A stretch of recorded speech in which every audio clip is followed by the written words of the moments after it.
Bonjour tout le monde, bienvenue à NDS Podcast. Aujourd'hui, nous sommes avec Oli et Seb. Comment vous allez, les boys? Ah ben toi? Ben oui, ben oui. Alors, comme vous avez pu voir, Étienne n'est pas avec nous pour des mesures techniques et des problèmes d'alcool. Mais Faut en pas tout dire. cas, alors, notre commanditaire. Alors, c'est Arbonne, comme d'habitude, à tous les vendredis. Arbonne qui est notre sponsor pour notre podcast hockey. Qu'est-ce que c'est Arbonne? C'est de la crème et de la poudre pour le visage, pour l'entretien de la peau. Pour être des beaux bonhommes comme moi, Oli et Ced, comme d'habitude. Alors, on a un concours qui finit le 10 mai. C'est dans pas long. C'est le dernier podcast qu'on a pour le concours. C'est aller dans le lien dans la description YouTube. Ça va aller dans un groupe Facebook et vous allez gagner la chance de pouvoir gagner un panier rempli de crème Vous pour voulez vous pas rater ou ça. pour votre blonde. Ou ça peut être pour votre blonde aussi. Merci, ça, de compléter. Et Ou pour n'hésitez votre pas, mère, parce que c'est la fête des mères dimanche. je l'avais oublié. Alors, n'hésitez pas à vous abonner, à partager, à liker, à activer la cloche. Ça prend 30 secondes et ça peut faire beaucoup pour nous. Et maintenant, allons-y dans le podcast LNH, dans les nouvelles de la semaine. Bon, enfin, je peux respirer. Alors, dans les nouvelles de la semaine, on a Tyler Seguin qui effectue enfin un retour au jeu après 6 mois d'absence. On s'entend que les Stars avaient crissement besoin de Ouais, Tyler très Seguin. gros retour. Un retour qui permet aux Stars de respirer pour pouvoir aller en playoff. Parce qu'en ce moment, ils se battent. Là. Ouais. Fait que c'est sûr que ça aide. J'ai bien hâte de voir ce que ça donne. Mais il me semble qu'il a scoré à son retour. Ça veut dire jeudi, il a scoré. Il a fait un bon retour au jeu, mais heureusement, il y a eu le jeune Robertson qui a réussi à sortir, j'ai envie de nulle part pour remplacer le Séguin. Ben, c'est sûr qu'il n'a pas la même utilité, là, mais effectivement, c'est un gros morceau qu'il a perdu, mais là, il revient. Fait que, j'ai envie de dire que ça donne un second souffle. Là, des fois, quand tu es brûlé en fin de saison, surtout, là, c'est une saison tellement entassée, puis je pense que ça va donner un second souffle, puis ça va les aider à. Moi, honnêtement, je pense qu'ils vont y faire. Non, moi, oui. Bon, on espère pour les Stars. Ça serait très décevant de faire une finale à la Coupe Stanley et tout simplement pas faire les séries l'année d'après. Effectivement. Fait qu'on espère. Alors, sinon, on a des grosses choses qui se passent à Washington. Kuznetsov et Samsonov sont laissés de côté pour des mesures disciplinaires. Aïe, aïe, aïe. Mais tu sais, à un moment On parle donné, d'avoir raté plusieurs pratiques au courant de la saison. il arrive en retard à des réunions aussi. En vrai, moi, je trouve que c'est une bonne affaire pour ces deux. Ben, c'est une bonne affaire que l'équipe ait fait ça pour ces deux-là. Tu es professionnel, faut pas, faut que tu fasses ton affaire, puis faut que tu sois discipliné. Puis, ils ont beau être deux excellents joueurs de Washington, ça se fait juste pas, je pense. Moi, Samsonov, je pense qu'il est clairement influencé par Kuznetsov. OK. Kuznetsov, on le voit là, depuis le début de sa carrière, et le nombre de conneries qu'il a faites ou d'affaires qu'il n'a pas suivies. Là. Fait que, honnêtement, Il a fait un peu de ski de comptoir, pas de mentir. Oui, exactement. Mais je trouve ça un peu décevant de la part de Kuznetsov. Tu te fais taper ses fois une fois, deux fois, trois fois, tu comprends toujours pas, tu es un vétéran, lui, c'est un leader dans cette chambre-là là, pour les plus jeunes. C'est un joueur élite aussi. Exactement. Lui, mais même que je pourrais me permettre, c'est un idole pour plusieurs jeunes. Puis avec toutes les conneries qu'il fait, littéralement, je sais pas, j'ai de la misère à comprendre, mais honnêtement, à Washington, il y en a une coupe de même. Oui, effectivement, mais ça m'amène au prochain point. Pensez-vous que c'est la dernière saison de Kuznetsov à Washington? Je pense pas. En rapport avec la coupe, ce qui va se passer en série cette année, moi, je vais te dire. Oh, OK. Ouais, j'aime ça. Moi, d'après moi, à cause de son problème d'attitude, la saison prochaine, je crois que ça va être sa dernière à Washington s'il ne se replace pas. Okay. Je vais y aller avec un choix plus sécuritaire. Ouais. Parce que Oli, c'est un peu un hot take aussi. Oui, effectivement. Mais on va voir. On a hâte de voir ce que ça donne, par contre. Si, on espère que ça va se replacer, parce que sinon, Ovechkin, ça va y faire mal. Alors, autre nouvelle qu'on va parler plus tard pour le lien avec celle-là, Chris Drury est nommé DG et président des Rangers. Honnêtement, je ne connais pas assez Drury pour donner une opinion là-dessus. Non plus. J'espère qu'il va faire un bon travail. J'espère pour les Rangers. Oui, c'est ça. J'espère qu'il va faire un bon travail. Puis on va arriver au pourquoi dans pas long. Ouais, c'est ça. Présentement, ça ne sert à rien de se prononcer. On va attendre. C'est ça. Alors, pour la course aux séries, il y a eu plusieurs équipes qui se sont qualifiées et qui ont été éliminées au courant de la semaine. À partir du dernier podcast, on a le Lightning qui est qualifié, les Panthers, Toronto, Washington, Pittsburgh, Boston, Edmonton et Winnipeg qui sont qualifiés. Du côté des éliminés, on a Chicago, malheureusement. On a Arizona, Rangers, Anaheim, Philadelphie et Ottawa grâce à nul autre que Cole Caulfield. Est-ce qu'il y a des équipes là-dedans qui vous étonnent? Flyers. Ouais. Est-ce que ça me ferait? Moi, Vigneault, là. En tout cas, on va pas repartir comme la semaine passée sur le débat Vigneault et tout, là. Mais les Flyers, moi, c'est une très grosse surprise. Je vois les équipes éliminées, Chicago, tu sais, avec la perte de Taze.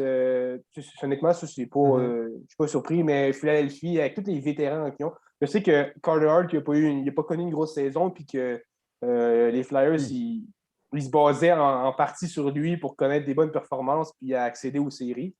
Mais je pense que ce qui a joué dans cette équipe-là, c'est le surplus de confiance. Je peux dire ça comme ça. Tu sais, la saison n'a même pas commencé, puis Vigneault était, je me rappelle, là, quand il parlait aux journalistes, il avait dit que pour lui, c'était pas de faire. La question, c'était pas de faire les séries, c'était de performer en série, puis de se rendre à la Coupe Stanley. Puis regardez où est-ce qu'il est rendu, il ne fait même pas les séries. C'est plate parce que comparé à l'année passée, les Flyers avaient la même équipe, donc même chimie. À part peut-être la perte de Matt Niskanen, mais encore là, c'est pas la cause principale. C'est là. pas une grosse. Pour la défense des Flyers, c'est une grosse. Oui, effectivement, mais je veux dire, on remercie les Flyers ont beaucoup de profondeur. Ouais. Honnêtement, une équipe de talent comme les Flyers, une perte comme ça, tu es capable de la remplacer et de continuer de performer pareil. Les insuccès qu'ils ont eu cette saison, ça s'explique par Hart, là, on peut dire Hart, mais on ne peut pas juste le blâmer lui. Là. Non. Moi, ce qui me surprend, c'est les Oilers aussi. Là. Les Oilers qualifiés? Mais oui. Il y a ça. Ils ont 3 joueurs, McDavid, Draisaitl, Barrie.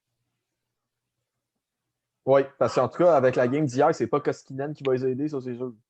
Moi, je dirais Mike Smith aussi. Les deux gardiens, c'est des problèmes? Oui. Non. Moi, je dirais que Mike Smith a aidé Edmonton à se qualifier. Littéralement, là, il est en fin de carrière, puis là, il sort une très grosse saison. Là. Darnell Nurse aussi. Darnell Nurse a très bien. Oui, ça, on peut pas le. Oui. Oh, mais tu sais, de là à le comparer à Shesterkin. Non. Aussi, sans oublier l'acquisition de Tyson Berry, c'est de l'offensive, mais. Oui. Ah oui, c'est sûr. Ça, c'est une excellente acquisition, je trouve. Oui. Du côté des qualifiés, pour moi, c'est les Panthers qui me surprennent. Parce que si on regarde, ils ont perdu quand même Dadonov, ils ont perdu Hoffman, Trocheck. Ils ont perdu Trocheck. Ils avaient perdu beaucoup d'attaques. Bobrovski aussi. Puis, il est encore là, Bobrovski. Ouais, non, excuse. Je me suis trompé avec Columbus. Mais ça reste qu'en Floride, on a vraiment eu un système de jeu très collectif. Puis on dirait que tous les joueurs ont embarqué. Puis ça fait en sorte que l'équipe, c'est. Es-tu top 10 dans la Ligue nationale? Il me semble que oui. Je pense que oui. Elle est dans les 10 meilleurs de la Ligue, puis pourtant, tu as perdu des scoreurs. Pour moi, c'est très étonnant. Jonathan Huberdeau qui joue maintenant la meilleure saison de sa carrière. On va revenir un peu, comme tu disais, sur notre conversation la semaine passée après le podcast, quand on parlait des entraîneurs. Il y a une grosse partie qui joue, là, je pense. En arrêt du banc, les succès de l'équipe, c'est. Ouais. Oh oui, c'est peut-être lui la raison majeure pourquoi les Panthers sont là. Ouais. Sinon, dans les éliminés, je finis vite. Les Rangers, même si je m'en attendais, d'un autre bord, j'avais espoir. Ils ont quand même une très bonne équipe. Encore là, Capo qui déçoit énormément. Oui, mais Lafrenière aussi. Ouais, Lafrenière aussi. Mais Lafrenière, c'est parce qu'il est mal utilisé. Là. C'est ça. C'est pas un joueur sur un 3e ou 4e trio qui va t'aider beaucoup. Non, c'est ça. Alors maintenant, l'affaire Tom Wilson. On va laisser ça nous introduire à l'affaire Tom Wilson et après, nous allons plonger dedans. Vas-y, Seb. Ce monstre étant dans tous les rêves d'enfants, démontre à ses assaillants qu'il ne mettra pas de gants blancs. La Ligue sévira-t-elle pour autant ou laissera-t-elle ce titan avoir le dessus sur ses clients? C'est ce que vous saurez dans l'affaire Tom Wilson. Exactement. Très fort. Très, très fort. Fun fact, moi et Ced, on a passé 2 heures à écrire des intros de même. Tout ça pour que ça dure 30 secondes. Exactement. Alors, qu'est-ce qui s'est-il passé? On va faire un résumé de ce qui s'est passé avant l'amende de 5 000 Ouais. Je vais m'en occuper s'il y en a qui voulaient le faire, au pire, il y en a qui peuvent le faire. Vas-y. Dans le fond, il y a eu une mêlée devant le net, je pense que c'était des Capitals, c'était lundi. Et Pavel Buchnevich a fait un peu son écœurant devant le net. Il essayait encore de la rentrer, même si le jeu est arrêté. Tom Wilson est allé d'un simple bâton sur la nuque et il a fait exprès de planter avec, juste comme pour bien l'amener tête première au sol. Très volontaire. Pour eux autres qui essayaient peut-être de le défendre dans le pendant d'un commentaire, c'était très volontaire. Et après ça, donc Panarin, déjà là, c'est pas le plus gros, c'est pas le plus grand non plus, décide de sauter littéralement sur Tom Wilson dans son dos. Wilson réussit à s'en défaire, Panarin par son casque et Wilson en profite, prend les cheveux à Panarin et tombe avec. Il fait exprès d'en l'emmener tête première au sol. Ce que la LNH a répondu, c'est Ah, fine, Tom Wilson, t'as fait ça, t'as quasiment commis 2 meurtres. On va te donner juste une amende de 5 000 $ pour ce que t'as fait à Buchnevich. C'est juste ça. Il y a littéralement juste eu ça. Alors, les Rangers ont réagi dans un communiqué qu'on a lu et qu'on va vous traduire vulgairement en disant qu'ils traitent George Parros, le chef de sécurité, d'incompétent et qu'il mérite une démission, ce que je suis complètement d'accord. Je ne sais pas pour vous. 100%. C'est ça. Alors, ceci nous amène au congédiement du président et du DG des Rangers, qui est Jeff Gorton et John Davidson. Je ne m'attendais pas à retenir leur nom. Selon certaines rumeurs, il y en a qui disent que c'est du fait qu'ils ne voulaient pas être reliés au communiqué que les Rangers les ont mis dehors. Et les autres disent que c'est une question simplement de performance d'équipe. Les performances d'équipe ont déçu et ils les ont clairés. Excuse, mais c'est parce que si ça avait été des performances de l'équipe, il l'aurait fait avant. Il l'aurait pas fait direct après l'incident de Wilson. Fait que moi, je leur donne une zone grise à ça, mais penchant communiqué. D'après moi, c'est sûr, ça rapporte le communiqué. Le DG, il faisait une grosse job. Là, ouais, Jeff Gorton, il faisait une grosse job. Là, on peut s'attaquer au mot. Ouais, c'est vrai, c'est vite. Alors, ça nous amène au match suivant.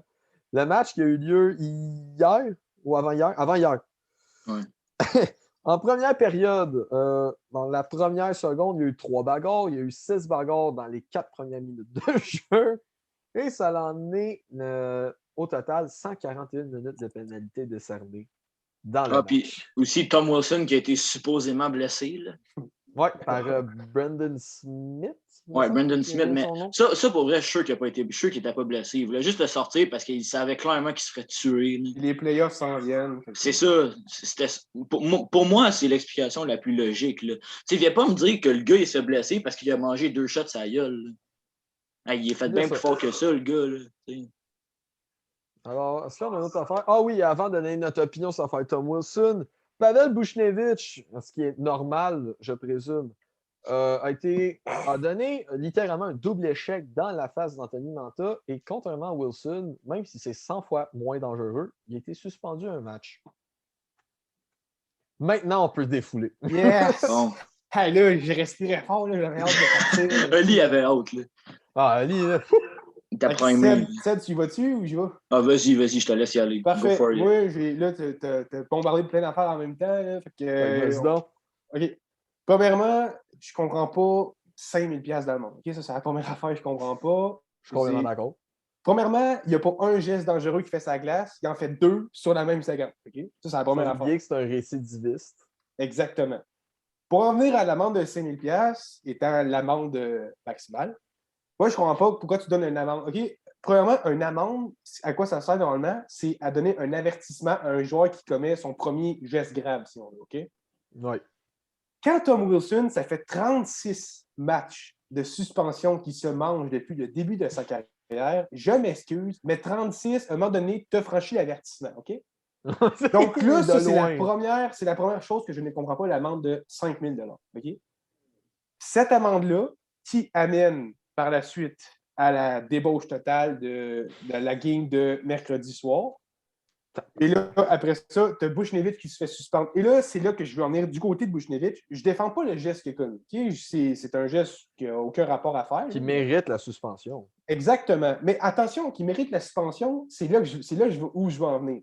Parce que si la Ligue nationale décide que ce que Wilson a fait, ça ne mérite pas de suspension, pourquoi Buchnevich mérite une suspension si ce gars-là, comme Buchnevich, c'est pas un joueur cochon, il ne s'est pas mangé des suspensions à tour de bras depuis le début de sa carrière, pourquoi ce n'est pas lui qui se mériterait un avertissement comme Wilson? Pourquoi qu'on ne reste pas égalitaire pour les deux? C'est ça. Là qu'on est. Il ne faut pas oublier qu'avoir une amende de 5 000 pour ce que Wilson a fait, ça montre un exemple aux autres joueurs de comme, hey, si vous passez proche de commettre 2 meurtres, on s'en fout. C'est ça. Chris, c'est rien pour eux autres. Là. Tom Wilson a un contrat, je pense, c'est 5,5 millions. Là. Il s'en fout de son 5 000 $. Regarde bien où est-ce que je veux amener ça. Okay? Depuis le début de la saison, il y a eu plusieurs sujets de débat. Par exemple, on peut prendre le coup de Connor McDavid à l'endroit de Jesperi Kotkaniemi, son coup de coude à la tête qu'il a fait pour absolument rien, on s'entend? Ouais. Et qu'il a reçu une petite amende. C'était de l'argent de poche qu'il donnait, littéralement. Moi, j'ai l'impression que la Ligue nationale ne défend que ses joueurs vedettes et ses équipes vedettes. Parce que Tom Wilson, c'est pas un joueur vedette, mais il fait partie d'une équipe vedette. On s'entend? Et les Capitals de Washington, avec les succès qu'ils connaissent récemment, rapportent beaucoup d'argent. Oui. Donc, ces équipes-là, comme les Capitals de Washington, et ces joueurs-là, comme les Connor McDavid, ont clairement un privilège sur les autres. Ben oui. C'est loin il n'y a pas d'égalité, puis ça, c'est ce qui me fâche vraiment là-dedans. Puis, pour en revenir à Paros, il faut qu'il perde sa job, parce que, probablement, j'ai un peu de la misère à comprendre comment un goon peut s'occuper d'un comité de discipline qui sert justement, la plupart du temps, à punir les goons. C'est ça. Il faudrait que quelqu'un m'explique ça, là. J'ai un petit peu de la misère à comprendre ça. Tu sais, Oli, ce que tu disais par rapport au favoritisme, là, je ne me rappelle plus le geste qu'il avait fait, mais je pense que c'est il y a 2, 3, 4 ans, quand Crosby, là, il avait mangé une suspension pour un geste qu'il avait fait, là, je me rappelle. Il n'avait pas mangé de suspension. Là. C'était pas couper le doigt à méthode ou quelque chose en même? Ouais, de quoi de même, là. Tu sais, ça revient au même. C'est encore Crosby, McDavid, les Capitals. Tu sais, c'est juste vraiment, c'est une esthétique de broche à foin, ça, pour vrai. Là. Puis, pour en revenir à rapport avec l'argent qui rapporte ces affaires-là, j'écoutais l'émission Bonsoir les sportifs avec Danny Dubé qui était là. Et Danny Dubé, ce qu'il a apporté comme point, j'ai vraiment trouvé ça intéressant. Lui, ce qu'il a dit, c'est que la Ligue nationale, là, je trouve ça un peu, comment je peux dire ça, sont hypocrites. Parce que quelque part, ils disent que les gestes de violence comme ça, ils veulent abolir ça parce que ça ne donne pas un bon spectacle, puis ça donne des mauvaises influences. Enfin. Mais de l'autre côté, quand ça arrive, ces événements-là, ils ne sévissent pas comme qu'ils devraient sévir. Fait que ce que Danny Dubé apportait comme point, je suis complètement d'accord avec ça, c'est que, par exemple, une compagnie qui commandite la Ligue nationale, là, ça peut être n'importe quoi, une équipe, mettons Bell, on pourrait prendre Bell. Bell, à la suite, mettons qu'il voit le Canadien, que ça fait comme la game qu'il y a eu entre les Rangers et les Capitals, qui a eu 141 minutes de punition, et c'est le débauche total. Pourquoi est-ce qu'une commandite comme ça ne se retirerait pas de la Ligue nationale? Quand ils vont commencer à faire ça et qu'ils vont boucher les trous d'argent, là, la Ligue nationale va peut-être décider de faire un wake-up call puis ils vont décider de changer une coupe d'affaires dans cette ligue-là. Parce que honnêtement, le match de mercredi soir, c'est pas un match de hockey. Puis là, si même il y a bien des partisans, ah ouais, moi, ces games-là, j'aime ça. Ça se tape good old hockey des années 70. Oh, ouais, exactement. Là, c'est dangereux. Ça n'a pas sa place. Ça déforme complètement le sport. Moi là, je suis quelqu'un qui aime, tu sais, le tu sais, je suis même une peste moi-même sur la glace, j'aime ça, gosser le monde de l'autre bord. Puis quand ça reste dans les règles de l'art, quand ça se tape un peu dessus, ça fait monter le momentum du match, j'aime ça. Une bataille, une fois de temps en temps, c'est le fun. Mais quand ça l'explose comme ça l'a explosé, ça ne marche pas. La Ligue nationale, là, ils sont vraiment en train de se planter littéralement. La suspension à Buchnevich, ils ne suspendent pas Wilson, ils laissent Paros en place. Moi, honnêtement, Et parlant de Paros, j'avais vu un affaire, là. Je pense que c'est la Ligue nationale, il avait tweeté, je ne sais pas s'il avait tweeté ça ou il avait dit ça sur Facebook, peu importe, mais il avait dit qu'il laisserait Paros en place, puis il disait genre que il disait comme quoi que genre il est humain, puis ça arrive de faire des erreurs, puis tout. Comme t'as beau être humain, un humain a beau faire des erreurs, mais ce genre d'erreur-là dans un affaire aussi gros que ça, puis dans une ligue aussi professionnelle puis qui rapporte autant d'argent que ça puis qui est autant écouté dans le monde, ça passe juste pas, là. C'est ça. Tu sais, ça fait juste pas de bon sens. Puis, tu sais, si on revient à l'affaire de la LNH qui est hypocrite, justement, moi, juste jouer l'avocat du diable pour ce coup-là. Si on donnait juste une amende à Wilson, il savait que ça allait sauter de même. Il le savait. Puis, c'est drôle, le prochain match des Rangers, c'était justement contre les Capitals. Est-ce qu'ils auraient fait exprès pour attirer plus de vues et ça faire plus d'argent? Ça, on ne sait pas.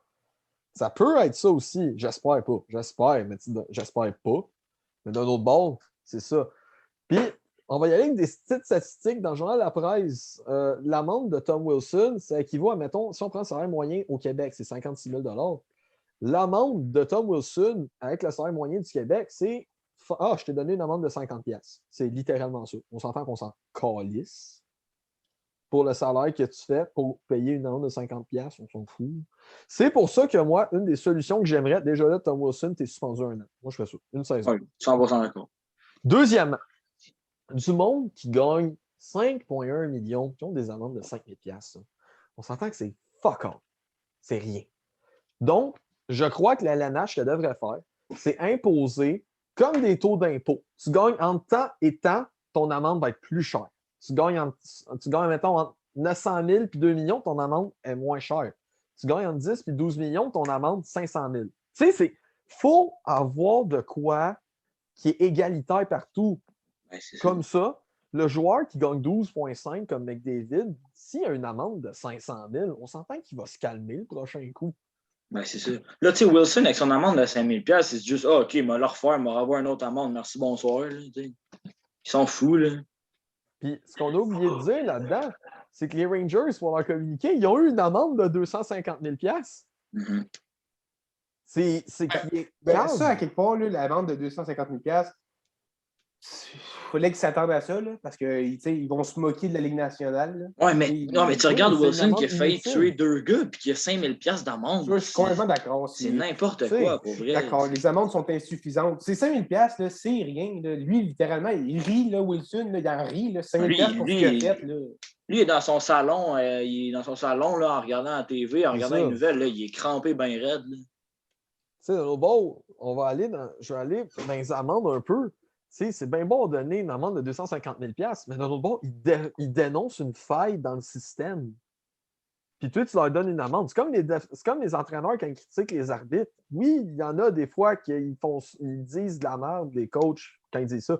Mais il y en a des fois qui disent vrai que la game n'était pas bien arbitrée, puis tu leur donnes des amendes. Tu sais, je veux dire, c'est bien beau, mais ils dénoncent des failles dans le jeu que tu es supposé prendre pour améliorer, puis toi, tu es fait payer. C'est cave. C'est littéralement imbécile. Mais c'est la Ligue nationale, qu'est-ce que tu veux? Ouais, c'est une belle ligue de broche à foin. Quand il y a un gars qui va se faire tuer, là.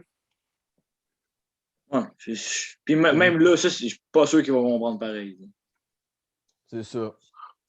Ça, c'est à revoir, malheureusement. Alors maintenant, on va aller dans les échos du CH. Sed nous a écrit un autre édito pour nous annoncer un peu les matchs. Vas-y, mon Seb. Le tricolore est à la recherche de la victoire et grâce à l'acquisition de leur officier dévoué à l'idée de gagner, arriveront-ils à rivaliser afin de parvenir au grand trophée et cesser toute hostilité? La réponse dans les échos du CH. Pow! Juste de même, Oli, juste te poser une petite question. Quand je disais leur officier dévoué à l'idée de gagner, tu penses que je parlais de qui? Quoi? Quand j'ai dit l'acquisition de leur officier dévoué à l'idée de gagner, tu penses que je disais qui? Puis répondez en commentaire aussi. L'acquisition? L'officier dévoué à l'idée de gagner. Tu penses qu'il parlait de qui? C'est ça la question. Ouais. Qui est dans la ligne présentement? Oui, oui. Dévoué, ben là, dévoué, je dirais Perry. Non, je ne le dirai pas, mais je te le dis après le podcast pour que les. Dites en commentaire qui vous pensez que c'est. C'est comme ça qu'on crée du punch, ça. Alors, dans les nouvelles, dernière nouvelle avant qu'on se lance dans les résumés de match, le premier but de Cole Caulfield contre les Sénateurs. Magnifique. On n'a pas la séquence? Hein? On n'a pas la séquence? Malheureusement, non. parce que sinon, ça m'enlève les droits. Ah, Comme on avait fait dans quelques podcasts, mais Effectivement. Alors, victoire du Canadien 3-2 contre Ottawa en prolongation. Le but gagnant avec Cole Caulfield, bien évidemment.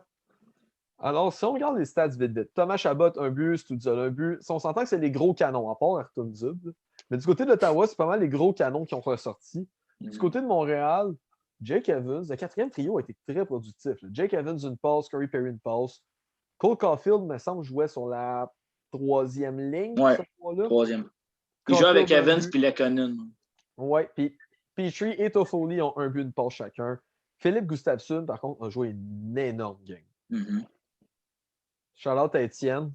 Mais Gustafsson, pour vrai, il a joué une excellente game. D'après moi, c'est lui la raison pourquoi les Sénateurs ont resté dans le match. Ben, même Caden Primo, il a quand même joué une bonne game aussi. Là.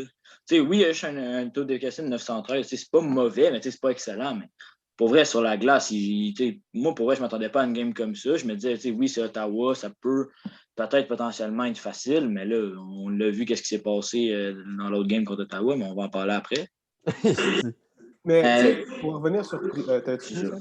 Ouais, ben, juste pour dire, Primo, il a joué un excellent match. C'est juste ça. Ah, c'est ça, exactement. Moi, c'était juste pour complémenter sur Primo. Là. Primo, en troisième période, si je ne me trompe pas, il a reçu 3 tirs. Puis le premier tir qu'il a reçu, c'est l'échappée de Tim Stolzo. Et il l'a arrêté. Oui. À ce moment, on perdait, je pense qu'on perdait encore 2-0. Oui, on perdait encore 2-0. Ouais. Au début de troisième, on perdait encore 2-0. Il a fait un arrêt très important. Puis, tu sais, tantôt, avant le podcast, Loric, on parlait des mauvais débuts de match du Canadien. Encore là, en début de match contre Ottawa, on a donné 2 échappées. Les Sénateurs, là, durant les 4-5 premières minutes, ils dominaient notre territoire. Ça n'avait aucun sens. Puis c'est Primo qui a fermé la porte. Fait qu'honnêtement, cette victoire-là, j'ai envie de dire que c'est une victoire signée les kids. Ben, les kids, en général, il y a Caulfield avec son but, mais je suis d'accord que cette victoire-là, c'est Primo qui nous l'a donné. Oui, Primo et Caulfield, parce que Caulfield a joué un excellent match aussi. Ouais. Même défensivement, il a très bien joué Caulfield pour elle. Mais tu sais, il remettait en question le fait que Caulfield soit mis avec Evans et Lekonen. Puis moi, quand j'ai vu ce trio-là, j'étais, en tout cas, avec ceux avec qui je parlais, là, j'étais un des seuls qui était content de ce trio-là parce que je savais que ça allait performer. Evans et Lekonen, ces 2 gars, à toutes les présences qu'ils font sur la patinoire, ils performent. Ils performent peut-être pas dans le sens qu'ils marquent des buts. Mais ils sont défoulés, surtout Evans. Ouais. Exactement, ils mettent tout le temps un échec avant constant. Tu regarderas Arturi Lekonen, il n'y a pas un chiffre qui ne va pas enlever la rondelle dans le territoire adverse. Il est tout le temps, il est constamment entraîné. Il est fatigant. Je suis sûr qu'on demanderait aux défenseurs des autres équipes qui est le plus fatigant présentement du côté du Canadien pour l'échec avant. C'est clairement Lekonen. D'habitude, ce serait peut-être Brendan Gallagher. Mais présentement, Lekonen est clairement un des plus fatigants. Il est tout le temps. C'est sûr que c'est pas le plus gros, c'est pas lui qui donne les meilleures mises en échec, mais il est fatigant, puis ça l'épuise les défenseurs. Ça l'épuise les défenseurs. Fait que quand tu arrives en troisième période, là, ben, le défenseur, ça tente-tu encore d'aller chercher la rondelle en fond de territoire alors qu'il va se faire frapper? Là? À un moment donné, il y en a plein de cul. Quand tu vois quand Josh Anderson il arrive full pin, là, les défenseurs ils veulent plus y aller. Tassez-vous. Tassez-vous. C'est juste une dernière petite affaire par rapport à Caulfield. Jeudi, ouais, je pense que c'est jeudi ou peu importe. J'ai écouté JC, puis Louis-Jean, il a parlé de Caulfield justement, puis il a dit que, genre, si c'était juste de lui, il ne le mettrait pas dans l'alignement pour les séries. Qu'il mettrait un Tatar ou un. Qu'il mettrait genre un Byron. Ouais, mais qu'il mettrait genre Byron à sa place parce que c'est un gars plus fiable. Puis aussi, c'est que tu veux t'assurer d'avoir de l'expérience en série, blablabla. C'est juste une petite parenthèse comme ça, mais moi, je suis pas pantoute d'accord avec lui. Je sais pas vous, là, mais. En ce moment, je suis pas d'accord. En tout cas, c'est juste une petite parenthèse de même, là, pour dire. Alors, le lendemain, victoire des Canadiens 3-2 encore une fois. Cette fois-ci contre les Maple Leafs de Toronto. Ouais. Austin Matthews, un but. Morgan Riley, un but. Galchenyuk a eu une passe. Jake Muzzin et Joe Thornton aussi. Jack Campbell, 20 arrêts sur 23 tirs, avec une efficacité de 870. Du côté de Montréal, Tyler Toffoli et Philippe Danault font un but. Suzuki et Petrie, 3 passes. Cole Caulfield, encore une fois, le but gagnant en prolongation. Et Jake Allen qui sort un très bon match contre Toronto. 27 arrêts sur 29 tirs. Avec une le vieux Galchenyuk. Jake Allen.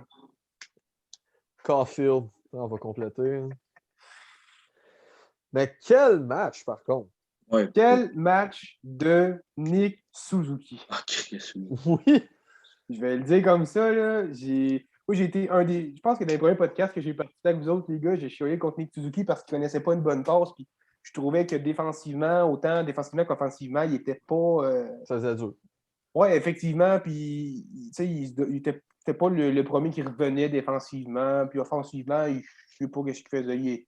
Il était passif, il n'était pas trop agressif. Mm-hmm. Là, ça fait depuis 3 semaines, là, il s'est replacé. Mais contre Toronto lundi, là, c'était un vrai. Ah, Il me faisait penser à Suzuki l'année passée dans les séries. Quand on a joué contre les Pingouins, quand on a joué contre les Flyers, là, il était dominant sur la patinoire, ben, c'était la même affaire. Il était dominant. Très d'accord. Puis moi, juste dire une petite affaire, quel tir de Caulfield. Oh, Oui. j'ai encore le bruit du poteau dans la tête. Ah. Oh. Ben, Campbell, il l'a encore aussi qui résonne. Peut-être plus là, pour les raisons qu'on va voir plus tard dans les Oui, matchs. effectivement. Mais encore là, Petrie, très grosse performance de Jeff Petrie.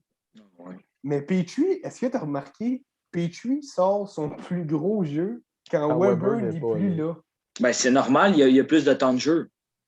Mais ça ne peut pas être juste par rapport au temps de jeu parce qu'il y Non, a mais des matchs aussi, que... il veut se faire valoir. Tu sais, il veut montrer à Ducharme qu'il est capable d'être un def top 2. Tu sais. Est-ce que, je vais faire une contre-question, est-ce que ça peut être en rapport au temps, parce que tu sais, on sait que Weber occupe une très, très grande place, il y a une grosse présence. Est-ce que le fait que cette présence-là s'échappe du vestiaire puis sur la patinoire quand il n'est plus là, fait que Petrie prend la confiance, prend l'espace qu'on lui donne, fait qu'il peut s'affirmer en tant que joueur top 2, comme tu dis, puis là, il se laisse aller, là, puis vraiment, il a du fun. Ça peut-tu faire rapport avec ça? Ça peut. Ça Mais surtout peut. le fait qu'il joue avec un Joel Edmundson qui permet de le rattraper défensivement, c'est énorme là, pour lui. D'après moi, c'est le meilleur défenseur avec qui il a joué dans les dernières années. Je parle, admettons, constamment avec. Ouais. C'est de loin. Surtout, c'est pas juste sur une game, c'est sa saison. Il connaît une excellente saison, là, Petrie. Mm-hmm. Puis justement, c'est là qu'on le voit que le fait de jouer avec un défenseur qui équilibre son duo, ben, c'est juste bénéfique pour lui. Là. Ah ben oui. Maintenant, on arrive dans les mauvais matchs. Oh là là. Et là. Défaite contre Ottawa 5-1. Déjà là, Joel Edmundson, par contre, très beau but. Oui. C'est la seule affaire qu'il y a de beau dans ce match-là. Jake Allen. Déjà là, la première question avant qu'Oli se défoule sur Jake Allen, hier, c'était Primo contre Toronto. Pourquoi il a fait ça? Pourquoi Primo contre Toronto et Allen contre Ottawa? J'aurais clairement inversé les deux choix. Ben, moi, je pense que c'est peut-être pour donner de la confiance un peu à Primo, pour lui montrer que, genre, on a confiance en toi, vas-y, oui, d'un autre sens, ça peut être un peu le jeter dans la gueule du loup. Mm-hmm. D'un autre côté, ça peut être ça.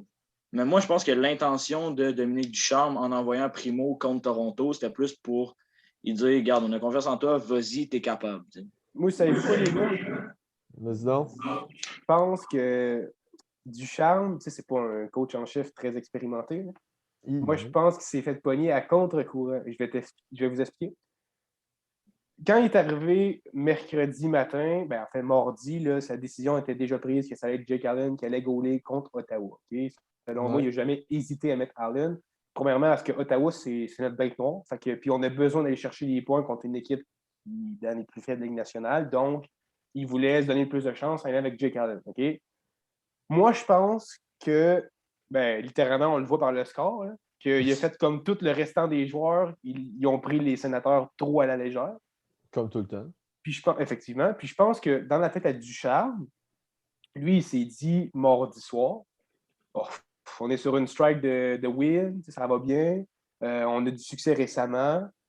Moi, je pense qu'il s'est dit, je vais aller avec mon Jake Allen, puis on n'aura pas trop de tirs, pas trop de buts accordés. Fait que demain, je vais pouvoir revenir avec Jake Allen contre Toronto. Il va être encore top shape.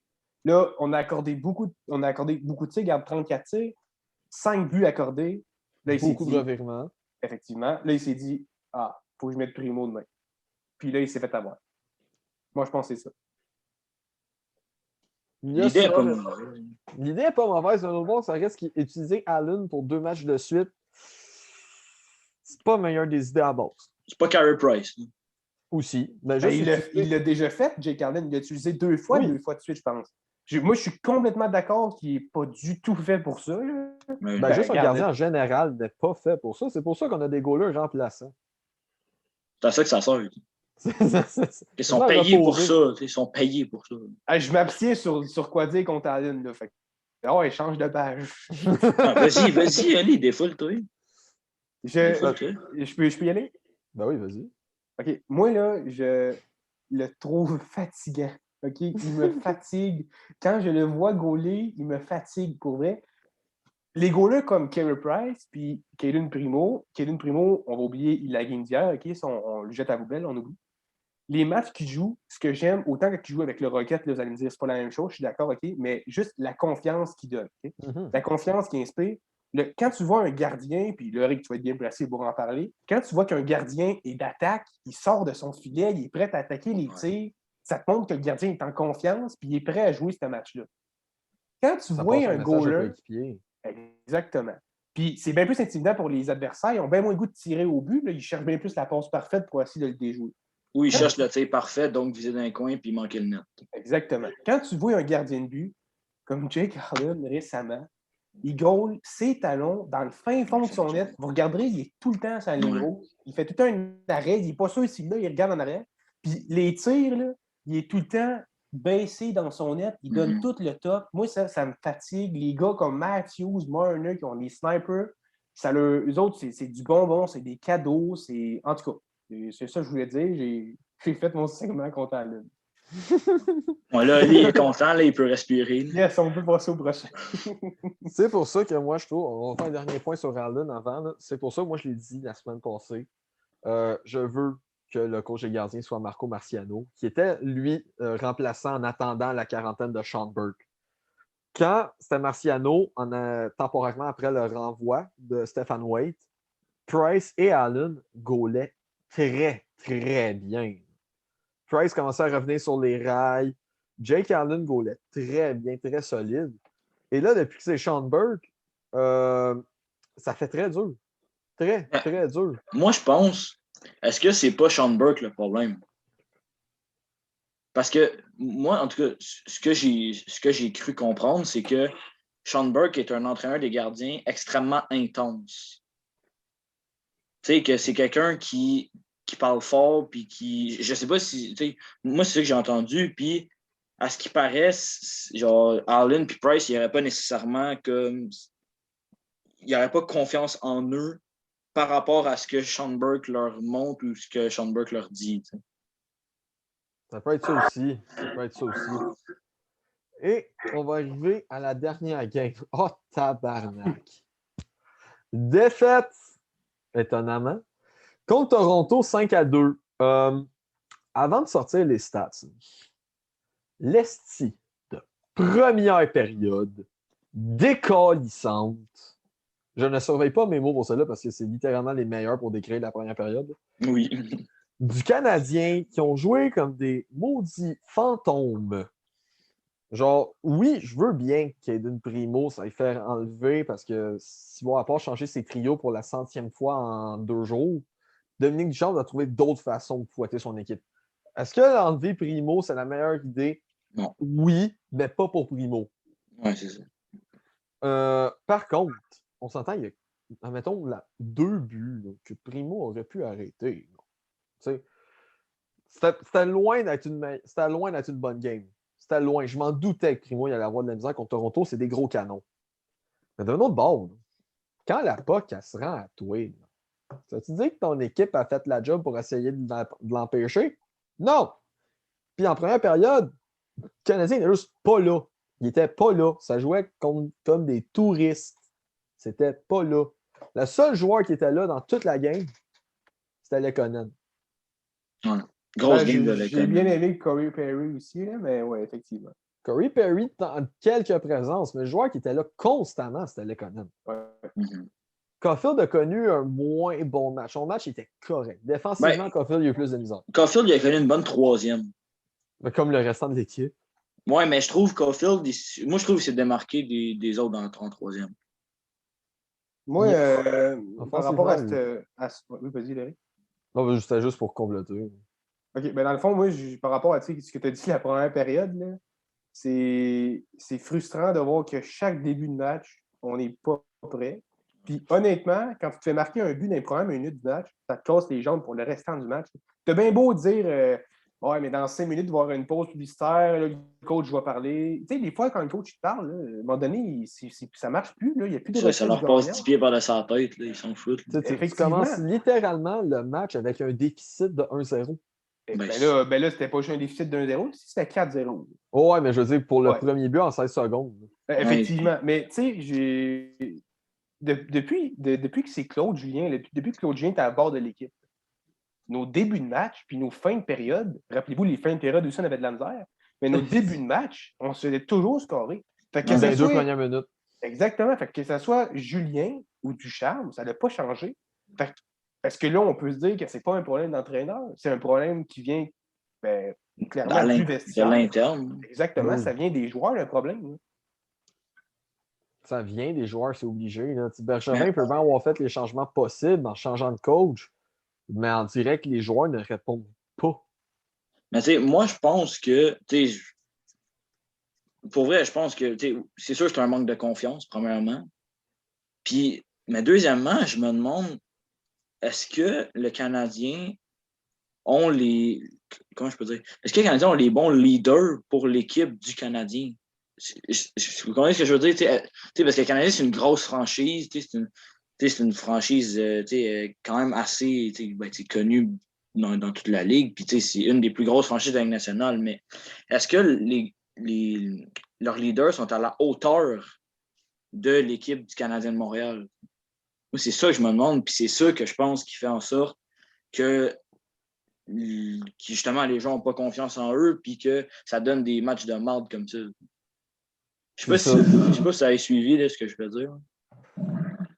Ben, c'est tout le temps, on revient tout le temps au fait que c'est la confiance le problème chez les Canadiens. C'est tout le temps ça. Puis c'est pas juste cette année, ça fait des années que c'est le même. Pour moi, ça revient même à l'époque de Michel Therrien, puis même avant ça.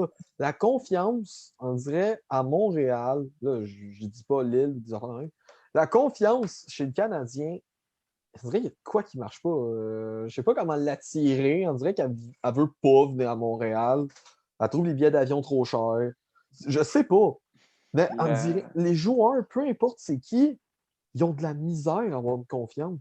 Ben, moi, je peux te dire mon point. Je pense que la pression médiatique, ça aide pas non plus. Exactement ça. Tu sais, les Canadiens sont reconnus dans la Ligue pour avoir des médias puis une foule qui peut autant, comme Étienne avait dit dans un des podcasts, la meilleure comme de la marde. Puis justement, on l'a vu avec Jonathan Drouin. Fait que moi, je pense que principalement, c'est les médias et les partisans. Là. C'est sûr que ça. Puis, tu sais, ça date pas d'hier, là, les partisans qui chiolent puis la pression médiatique. Là. Puis, ça date d'il y a extrêmement longtemps. Oui, effectivement. Puis pour en revenir un peu au premier but accordé, là, si tu continues d'accorder le premier but comme ça, en série, ça va te tuer. Le jeu est tellement fermé en série que si tu accordes le premier but dans les premières minutes, l'équipe, leur bord, va fermer le jeu. Ils vont faire dump and chase. Essaye de remonter ça après. Surtout qu'en série, les équipes vont jouer, ils vont jouer plus safe, fait qu'ils vont faire dump and chase pour le reste de la game, puis t'es fait à l'os. Effectivement. Alors, c'est ça qui nous amène aux questions du but. Alors, disons que derrière chaque objet se cache une histoire dont lui seul en a le secret. Nos analystes, affamés de savoir, tenteront de maximiser leurs questions pour déceler ceux-là du but. Donc, c'est simple. Pour eux qui n'ont pas compris l'édito, nous avons un filet. 4 questions. Cette fois-ci, on est 3. Donc, la dernière question qui reste, on va débattre sur celle-là. Je suis le seul à connaître les questions parce que c'est moi qui fais le PowerPoint. Alors, qui veut tirer en premier entre Ced et Oli? Oli, si tu veux y aller, je te laisse y aller. Si tu veux que j'y aille, je peux y aller. Parfait, je vais y aller. Je vais prendre le coin en haut à droite. Coin en haut à droite. Qui est le gardien le plus underrated cette saison? On est de retour à les questions, hein? Eh oui.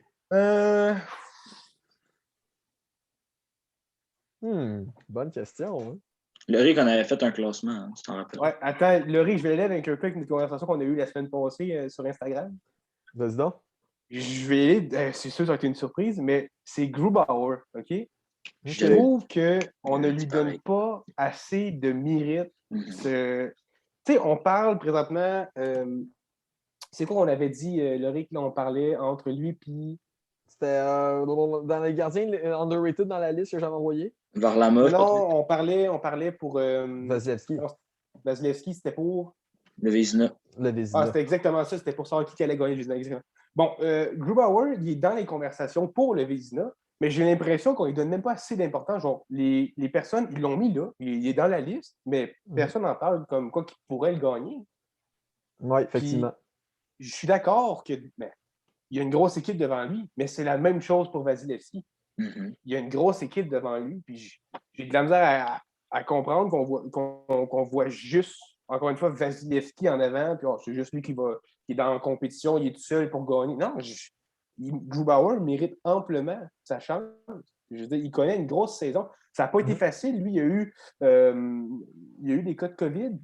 L'Avalanche a eu beaucoup de cas de COVID, donc il a été touché par ça. Fait que ça, je veux pas, ça vient nuire à ta saison. Il ne faut pas oublier, c'est une saison spéciale cette année. C'est tous des matchs un par-dessus l'autre. Là, tu perds le rythme pendant 2 semaines parce qu'il faut que tu sois confiné. Là, après ça, tu reviens dans le jeu. Il faut que tu sois déjà prêt. Puis, honnêtement, je trouve que c'est arrivé 2 fois, je pense, l'Avalanche qui ont été touchés par le COVID.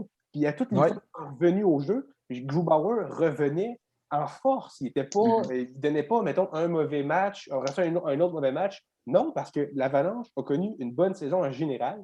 Puis je pense que cette équipe-là, qui, on va se le dire, c'est une puissance offensive. Défensivement, ils ont des lacunes.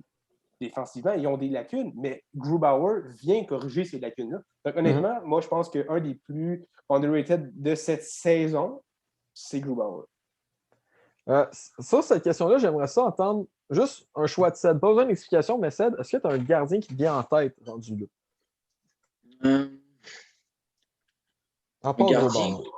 Non, je sais. Mais je vais essayer de retrouver la liste que j'avais faite parce que je la trouvais vraiment bonne pour vrai. Mais je pense que je ne l'ai plus, en fait. Moi, j'ai 3 noms qui viennent en tête. Peut-être que le gardien que tu voulais dire dans celle-là. J'ai Varlamov. J'ai Linus Ullmark de Buffalo, parce que quand tu as un taux d'efficacité de 918 avec une équipe aussi pourrie que ça, c'est même très puissant. Mais je pense que c'est ton troisième. Et Jussi Saros. Ouais, c'est ça, c'était Saros, exactement. Le gardien des Predators, qui a un taux d'efficacité en ce moment de 930. Ouais, c'est ça, c'était Saros. On n'en parle juste pas. Mais alors, pour en revenir au dernier gardien de but, là, moi, je voudrais juste donner une petite mention à Talbot. Oui, Cam Talbot. Cam Talbot, c'est vrai qu'il joue une très bonne saison. C'est juste ça, je voulais dire, je peux continuer. Alors, Ced, maintenant, c'est toi qui choisis le coin de ton Et allez en bas de lit, moi, en bas à droite. En bas à droite. Quelle serait ta stratégie, ton style de jeu si tu étais le Kraken de Seattle? Bon. Celle-là va être longue. Ouais, celle-là va être longue. Moi, pour vrai, être le Kraken de Seattle, premièrement, je repêche que des jeunes avec 1 ou 2 joueurs gros max d'expérience. Okay? J'explique pourquoi. Tu repêches que des jeunes, tu joues un style de jeu genre, tu sais, complètement, genre, tu sais, offensif, tu grindes le net, tu grindes dans la zone, tu sais. Puis, parce qu'on s'entend que le Kraken, tu sais, techniquement, une équipe d'expansion, ils ne s'attendent pas à faire les séries ou à gagner la coupe, tu sais. Là, il y a eu l'exception avec Vegas, mais ça, c'est pas pareil, tu sais. Mais moi, ce que je fais, je repêche juste des jeunes, je bâtis autour de mes 2-3 vétérans que j'ai pris. Je me prends un coach, justement, comme Gérard Galland, qui est le meilleur coach disponible selon moi. Mais en fait, tout simplement, tu prends des jeunes joueurs talentueux puis tu bâtis autour de ça. Quand tu parles de jeunes, tu parles de jusqu'à quel âge, mettons? Ben, moi, je dirais, mettons, jusqu'à 24-25. C'est vraiment, pour que tu sais, parce qu'un gars de 28 ans, il n'est plus bien jeune. T'sais, oui, il est jeune, mais dans quoi? Dans 5 ans, même pas, il est rendu à 33, il est rendu vieux, tu sais. Tu Mhm. prends un gars à 25, tu le signes pour, mettons un gars à 23 ans, tu le signes pour 7 ans, il est rendu à 30 ans, tu sais. Ouais. C'est encore correct, là, tu sais. Fait que je trouve qu'avec 25 ans, je trouve que c'est comme ta police d'assurance un peu, tu sais. Tu t'assures que tu vas l'avoir pour minimum 5, 6, 7 excellentes années de sa part, tu sais. Ouais, c'est très bon. Moi, j'achèterais cette stratégie-là. Pour Oli, je ne sais pas. Ben, moi, je trouve ça très risqué. Là. Honnêtement, c'est sûr qu'avoir bien des jeunes, c'est bon dans une formation. Là. Ça t'apporte une nouvelle énergie. Puis le Seattle va être nouveau dans une équipe. Fait que tout avoir des jeunes, ça fait une bonne chimie. Mais c'est à risque, là, parce que maintenant, tu parles de signer 7 ans. Si le gars, il te fait juste de la merde, tu viens Ouais, il y a ça. de Non, flopper. Mais s'il aime le risque, moi, honnêtement, si tu prends des gars fiables, il n'y a pas de trouble à ça. Là. c'est ça, tu sais, c'est un peu un hot take aussi. Tu sais, c'est sûr que c'est un gros hot take à prendre. Ouais. Mais moi, pour vrai, tu sais, mettons que Gérard Galland, il est là, je prends le hot take à 100%. Avec Gérard Galland, là, tout est possible, pour vrai. Là. Puis je pense que c'est vraiment la pièce maîtresse de cette stratégie-là, c'est Gérard Galland.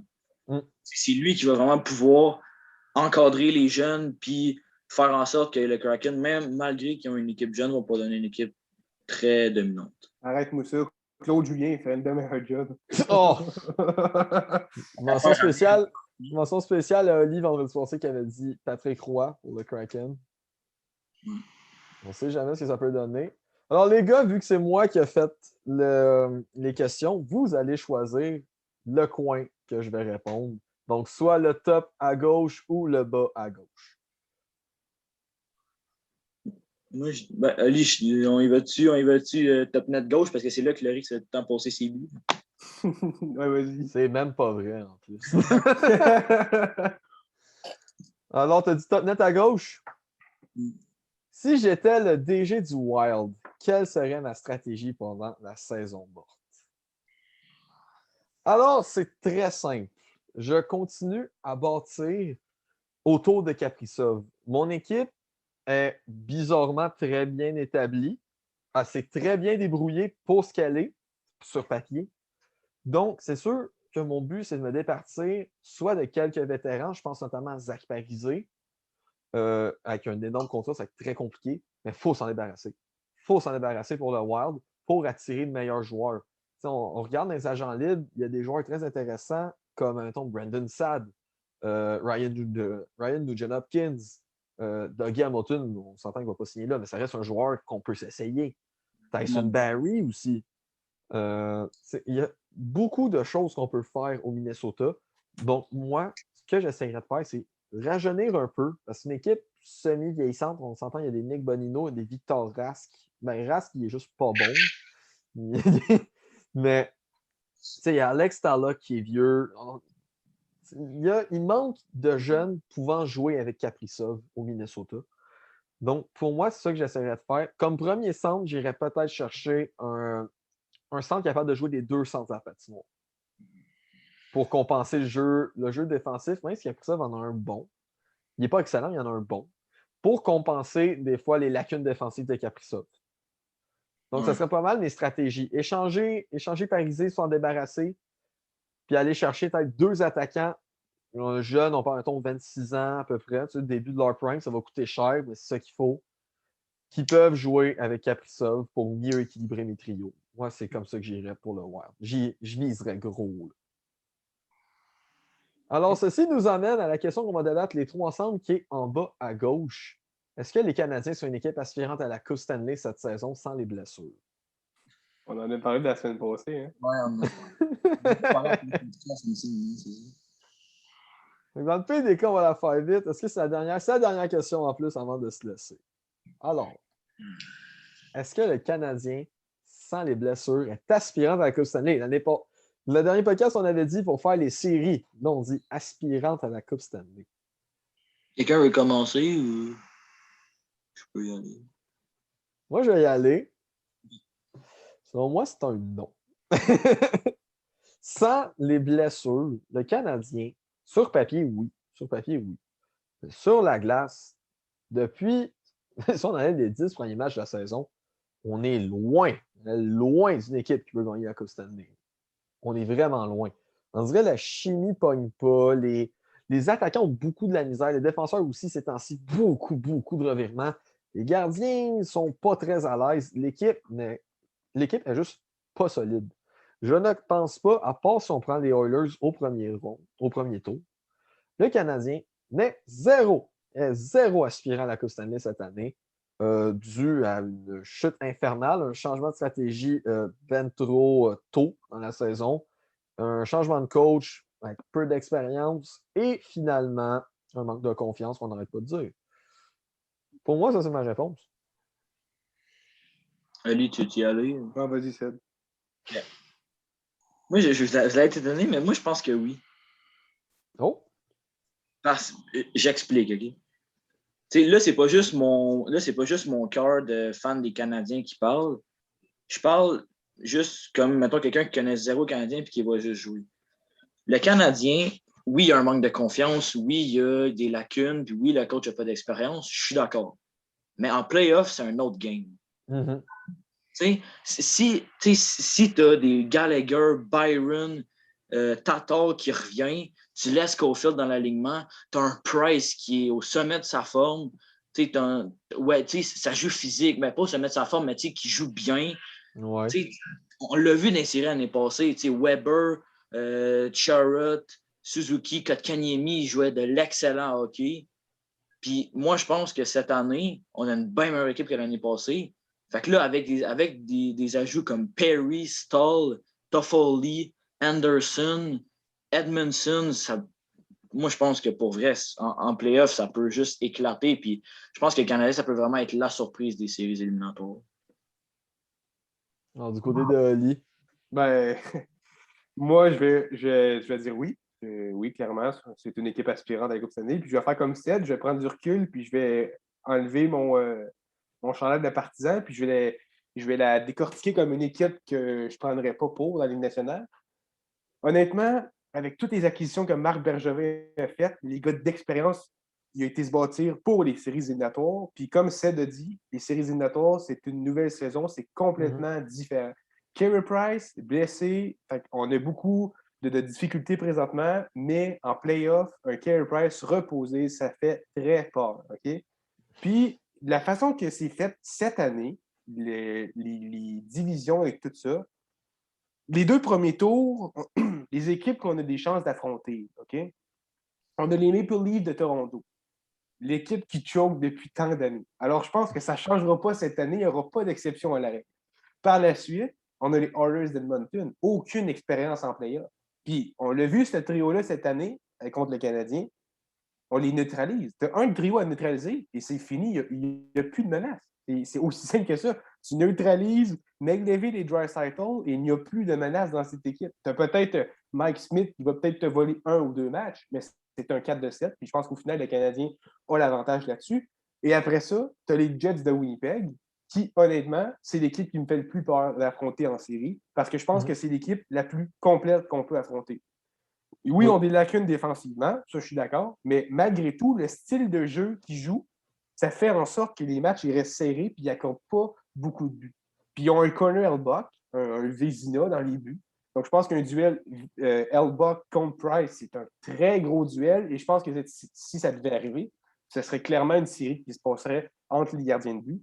Mais je pense qu'on peut facilement sortir de ces deux tours-là puis des deux rondes des séries. Puis si on n'a pas de joueurs blessés, puis ils sont tous de retour, là, je veux dire, les vétérans qu'on a, les jeunes qu'on a, puis il ne faut pas oublier le rythme. L'année passée, cet été, là, les performances que nos jeunes ont données. C'est drôle parce que je me rappelle, avant qu'on débute la série contre les Penguins de Pittsburgh, les journalistes, ils disaient les succès de l'équipe vont passer par Carey Price, Brendan Gallagher, Weber, les vétérans de cette équipe, parce que les jeunes n'ont aucune expérience. Ils répétaient constamment, les jeunes n'ont aucune expérience. Mais qu'est-ce qu'on a vu en série? Oui, certes, Price a sorti des gros playoffs, là, mais les jeunes ont ressorti, puis ont sorti. Fait que moi, je pense que cette année, on prend les vétérans avec les jeunes qui ont acquis un peu d'expérience en série l'année passée. Là, tu mets tout ça ensemble, là, puis avec toutes les nouvelles acquisitions qu'on a faites, honnêtement, moi, je ne verrais pas pourquoi on on ne pourrait pas performer. C'est sûr que la chimie, présentement, n'est pas toute là, mais tu l'as dit tantôt, Ducharme, il joue constamment avec ses trios. Pourquoi il joue constamment avec ses trios? Parce qu'on a trop de blessés. Si tout le monde est capable de revenir à temps pour les playoffs, moi, j'ai aucun problème. Puis même à ça, là, c'est la première année depuis je ne sais pas combien de temps qu'on a enfin un bon deuxième gardien de but. Fait que si Price devait, et je dis bien devait, puis je me croise les doigts pour pas que ça l'arrive, mais si Price devait se blesser, je pense que Jake Allen, malgré tout ce que j'ai à dire contre lui, je pense qu'il pourrait causer une surprise et bien garder le premier poste en série. C'est ce que j'avais à dire. Fait que oui, c'est une équipe aspirante à la Coupe. 100% d'accord, Oli. Oui, c'en est une, mais moi, je trouve que le Canadien n'est pas bâti, cette année en tout cas, n'est pas fait pour se rendre en finale de la Coupe Stanley. Comme, est-ce qu'ils sont aspirants dans un futur rapproché? Oui. Cette année, pour moi, ils ne le sont pas. S'ils les font, s'ils dépassent le premier tour, je vais être content. S'ils dépassent le premier tour, pour moi, je vais être super content parce qu'on affronte Toronto. Oui, c'est une équipe de choker, mais c'est vrai, c'est le Canadien cette année contre Toronto, ça n'a pas super bien été. Eric, on l'a vu quand ils ont gagné 3-2, ils sont capables de bien jouer. Ouais, je sais, ils sont capables. En playoff, là, mais justement, je sais que c'est une autre game. C'est toi-même qui me l'as dit. Les gros noms, Matthews, Marner, Nylander, vu que ça joue physique, ils vont s'éclipser. C'est Oli qui l'a dit. C'est Oli qui l'a dit d'abord. Tu sais, c'est vrai ce qu'il dit, là. Mais c'est ça que j'ai dit. C'est ça que je dis. S'ils passent le premier tour contre Toronto, oui. Est-ce que le deuxième tour contre les Jets, admettons, c'est les Jets, parce qu'on s'entend, les Oilers, ils n'ont pas beaucoup de chance contre les Jets. Contre les Jets, je m'attends à ce que les Canadiens soient éliminés. Oui, ils vont donner une bonne série. On dit qu'ils vont perdre en 6. Mettons, 6 ou 7. Mais je ne m'attends pas à ce que le Canadien fasse une finale de la Coupe Stanley cette année. À cause des points que j'ai dit plus tôt. T'sais, oui, parce que mon partisan, moi, veut. Ça fait 18 ans qu'il attend. On s'entend. Ça fait 18 ans que j'attends une coupe, OK? Mais ça reste d'un autre côté, il faut rester réaliste. Oui, les séries, c'est une autre saison. Je suis complètement d'accord. Oui, il y a des équipes qui peuvent choquer. Oui, on peut causer des surprises. Mais avec l'échantillon qu'on a de cette année, c'est pas pareil. Genre, Tu sous-estimes Carey Price. Non, je sais que Price peut changer une game. C'est ce qu'on l'a vu. On l'a vu. Il faut que l'équipe soit là aussi. Tu sous-estimes les vétérans comme Stahl, Perry, Frolic, Chara. Frolic ne va pas faire grand-chose. Moi, je veux juste amener une petite dernière affaire. Okay, Laurie? Tu dis que cette année, tu ne penses pas que c'est une bonne année. Non. Bon, le Price peut voler des matchs, OK, certes. L'année passée, qu'est-ce qu'on a dit qui manquait aux Canadiens pour, mettons, éliminer les Flyers pour aller plus loin en série? Ah, marqueur naturel. On arrivait en fin de match, on perdait 2-1, 3-2. On avait passé un but, on ne l'avait pas. Tyler Toffoli. Cole Caulfield et Tyler Toffoli, deux marqueurs naturels. OK, on ne sait pas si Caulfield va faire l'éliminaire, fait que mettons qu'on parle juste de Tyler Toffoli. Tyler Toffoli, tu l'as ton marqueur naturel. Donc, ta petite affaire qui te manquait, tu as été la chercher. Puis non seulement Bergevin n'a pas juste été chercher ta petite carte qui te manquait, il a été chercher de la profondeur, il a été chercher un excellent deuxième gardien de but, puis des gars d'expérience en play-off. Les gars comme Perry, les gars comme Edmondson, ces gars-là là, qui ont beaucoup d'expérience, ben, ils vont sortir. Hein. C'est certain qu'ils vont ressortir. Puis peut-être que présentement, oui, ils jouent du très bon hockey, les Perry, les Edmondson, les Stahl, en tout cas. Ouf. On sera un autre appel. Mais en ça. playoff, ces gars-là, ils savent ça devient quoi la game. Ils savent que la game ralentit. C'est plus fermé. C'est là que ces gars-là, ils sont plus forts et qu'ils ressortent. Fait que moi, je te dis, rouvre tes yeux, là, parce que ça va passer vite. Ça va passer vite. Quand la parade sera dans les rues à Montréal, tu m'appelleras pour me dire Ouais, je vais dire bon. Non, mais j'espère qu'ils vont se rendre loin. J'espère. Mais selon moi, ça n'arrivera pas. Mais j'espère. J'espère énormément. Mais je crois qu'on va juste dépasser le premier tour. Puis ça va finir là après. Eric aussi, ouvre tes yeux pour voir Anderson patiner comme un fou. Faisant pas, mes yeux vont être très grands ouverts. À partir du moment que les Canadiens vont être en série, mes yeux sont très, très grands ouverts. Ça, il faut juste faire la différence entre être un partisan dont. Bon, je ne dis pas que vous n'avez pas fait la différence. C'est juste de mon côté, j'ai décidé d'être peut-être un petit peu plus réaliste, peut-être trop même, peut-être trop. D'être peut-être trop réaliste. Mais on va voir. On va voir ce que ça donne. J'espère que vous avez aimé ça. Mettez en commentaire, par contre, ça, je veux savoir. Mettez en commentaire si vous êtes de mon avis ou c'est plus de l'avis à Oli et Ced. Ce qui veut dire le Canadien est très aspirant. De mon côté, plus conservateur, on s'attend à dépassement de premier tour, puis après, pouf, ça floppe comme d'habitude, à part 2014. Je sais, Oli, tu n'aimes pas mon avis. Moi-même, je ne l'aime pas la mienne, mais qu'est-ce que tu veux? C'est le même. Alors, n'hésitez pas à vous abonner, à liker et à partager, à activer la cloche, comme on a dit en début de podcast. Ça peut faire un énorme changement pour nous et pour vous, ça prend que quelques secondes. On espère que vous avez aimé ça. Écrivez en commentaire les choses que vous avez aimées, les choses à améliorer. Ça me fait plaisir de lire. C'était NDS Podcast et passez une bonne soirée.